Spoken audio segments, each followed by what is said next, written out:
मेरे भाइयों को कहा गया उनके फ्रेंड्स के जरिए कि तुम्हारा भाई क्या कर रहा है, क्या है तुम्हारा भाई, और वही भाई के दोस्त जो हैं वो मुझे मैसेजेस करते हैं सेक्सुअल फेवर ले। कितना ड्यूअल माशरा है हमारा। ये सभी जानते हैं कि मुखन्नस या ख्वाजा सरा पैदा होना किसी के इख्तियार में नहीं। ये बिल्कुल इसी तरह है जैसे कि किसी का लड़का या लड़की पैदा होना।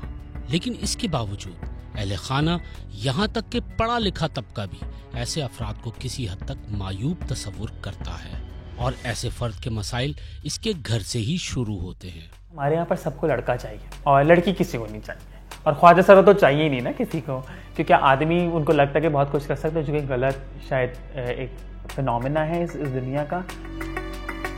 गुज़िश्ता कुछ सालों से मुल्क में और बिलखुसूस सूबा सिंध में मुखन्नस अफराद की फलाह व बहबूद के लिए मुख्तलिफ ऐलानात किए गए। यहाँ तक कि इन्हें सरकारी नौकरियाँ देने या सिंध पुलिस जैसे इदारों में भर्तियाँ देने से मुतालिक भी बातें आला सतह से की जाती रहीं।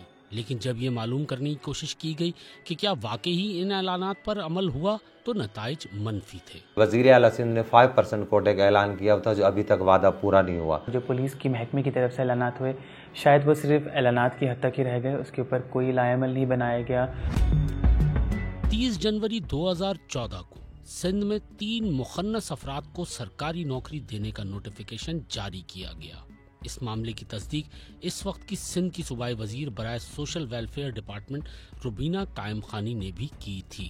जब पीपल्स पार्टी की गवर्नमेंट थी उस टाइम रुबीना कायम खानी जो मिनिस्टर थी, उसने 3 ख्वाजा सराओं को प्रेस मीडिया के सामने उन लोगों ने नौकरी दी हुई थी, और वो 2 साल के बाद ख़त्म हो गई। 2012-13 में पीर मजहरुल हक साहब ने भर्तियाँ की थी, तो उसमें मुझे भी जॉब मिली। गुलशन टाउन में मेरी भर्ती हुई थी, और हाजी मुन्नू गोट के स्कूल में मैं जो हूँ 2.5 साल जाती रही हूँ, लेकिन मुझे सैलरी के नाम पे 1 रुपया भी नहीं मिला। जब मैं स्कूल में गई तो मेरे साथ लोगों का बिहेवियर बहुत अच्छा था, लेकिन मुझे हेडमास्टर बहुत कोऑपरेटिव थे। उन्होंने मुझे कहा ठीक है आप एक ट्रांसजेंडर हो, लेकिन आप एक बिल्कुल प्रॉपर वे में आओ जिससे स्कूल का अच्छा माहौल रहे और लोग आपको एंटरटेनमेंट का जरिया ना बनाएं, बल्कि आपकी इज्जत करें। रेस्पेक्ट दोगी तो रिस्पेक्ट मिलेगी।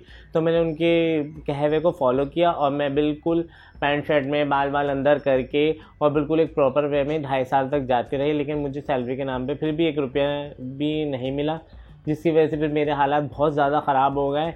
और कुछ लोगों ने कहा ये जाली भर्तियाँ थी। फिर चीफ जस्टिस के भी अहकामात आए कि भाई कि इनको सैलरी दी जाए, लेकिन फिर भी कोई उनके भी हुक्म पे कोई अमल दरामद नहीं हुआ। और ये हुआ कि फिर मैं वापस अपने बैगिंग और डांसिंग की तरफ आ गई, क्योंकि मेरे लिए तो अपना घर को चलाना बहुत मुश्किल हो गया था। बेनज़ीर यूनिवर्सिटी में जो ख्वाजा सराओं को रखा गया था, और प्रेस मीडिया से उन लोगों ने बड़ी परिजराई भी हासिल करी थी, उनको भी निकाल दिए। वो भी रोडों पे भीख और नाच गाना मांग रहे हैं।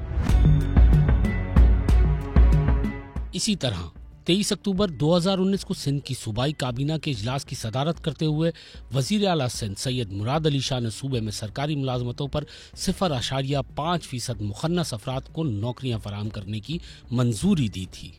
इससे कबल 2 अप्रैल 2019 को पाकिस्तान के 2 मकामी अंग्रेजी अखबारात की रिपोर्ट्स में तर्जुमान सिंध पुलिस सुहेल जोखियों के हवाले से बताया गया था कि इस वक्त के inspector general Sindh police doctor Syed Kaleem Imam ने 5% भर्तियां ख्वाजा सराओं को देने का ऐलान किया है। आईजी सिंध ने ऐलान किया था कि ख्वाजा सराओं को पुलिस में भर्ती दी जाएगी, वो भी सिर्फ ऐलानात ही रहे। हुकूमत के पास बहुत कुछ है ख्वाजा सरा को देने के लिए, पर शायद वो देना नहीं चाहते, या उनके लिए ख्वाजा सरा लोग जो हैं वो अभी तक लेसर पीपल हैं, या ऐसे लोग हैं जिनकी तरफ कम देखा जाता है। ख्वाजा सराओं की जो मरदमशुमारी में जो तादाद आई थी, मैं इसको बिल्कुल रिजेक्ट करती हूँ। वो हुकूमत का किया हुआ सेंसस था, उस सेंसस में कहा गया है कि 10,476 ख्वाजा सरा मौजूद हैं पूरे पाकिस्तान लेवल पे, जो कि गलत खबर है। हमारे पास तो 18,000 GF फाउंडेशन में कराची में रजिस्टर है। हमें खुद पता है कि जब 40% डॉक्यूमेंट छप गए थे सेंसस करने के, तो उसके बाद उन्होंने ख्वाजा सरा का खाना बनाया। एज ए कम्युनिटी मेंबर अगर हम देखें तो पूरे पाकिस्तान में हम कोई 10 लाख से ज़्यादा मौजूद होंगे। 10 लाख भी मैं आपको एक ऐसा एस्टिमेशन बता रही हूँ जो कि आइडेंटिफाइड लोग होंगे। ऐसे नॉन आइडेंटिफाइड लोग जो कि अभी तक अपने घरों में हैं, ऐसे बच्चे जो बढ़ रहे हैं जिनको अभी तक अपनी आइडेंटिटी के बारे में नहीं पता, या जिनके वालिदैन को एक्सप्लोर करने ही नहीं दे रहे, तो अगर उनको भी अगर हम शामिल कर लेंगे तो 15-16 लाख तो ख्वाजा सरा मौजूद होंगे। मुखन्नस अफराद को नौकरियों की फराहमी से मुताल्लिक ऐलानात और इस हवाले से पेशरफ्त के लिए जब सिंध सोशल वेलफेयर डिपार्टमेंट से राब्ता किया गया तो आला ओहदेदार का कहना था कि वो अफसरान से ब्रीफिंग लेंगे और इसके बाद ही कुछ बताने की पोजीशन में होंगे। ताहम उन्होंने ये जरूर वाजे किया कि सिंध में नौकरियों की फराहमी से मुताल्लिक कोई भी ऐलान किया जाए, लेकिन जब तक इस हवाले से कानून साजी नहीं हो जाती इस पर अमल दरामद नहीं हो सकता। 6 साल से एक कानून साजी का बिल हमने सिंध गवर्नमेंट के टेबल पे रखा है। जब तक वो सिंध असेंबली में पास नहीं होता, जब तक उसके रूल्स नहीं बनते, तब तक मैं नहीं समझती कि कोई चीज़ अच्छी हो सकती है। सिर्फ यही नहीं बल्कि कराची पुलिस में मौजूद जराये ने बताया कि महकमे में अब तक किसी मुखन्नस को नौकरी नहीं दी गई, जबकि कुछ इस तरह की मालूमात सिंध के सोशल वेलफेयर डिपार्टमेंट में मौजूद जराये ने भी फराहम की। अब तक तो कोई ऐसा नहीं है कि सिंध गवर्नमेंट ने किसी को दी हो। हाँ, जो पहले से अपने मर्दों के ड्रेस में रहते, फैमिली में रहते, वो अगर मर्दों वाली लाइन में लग के जिनका नहीं पता है तो वो कर रहे हैं, कुछ लोग हैं।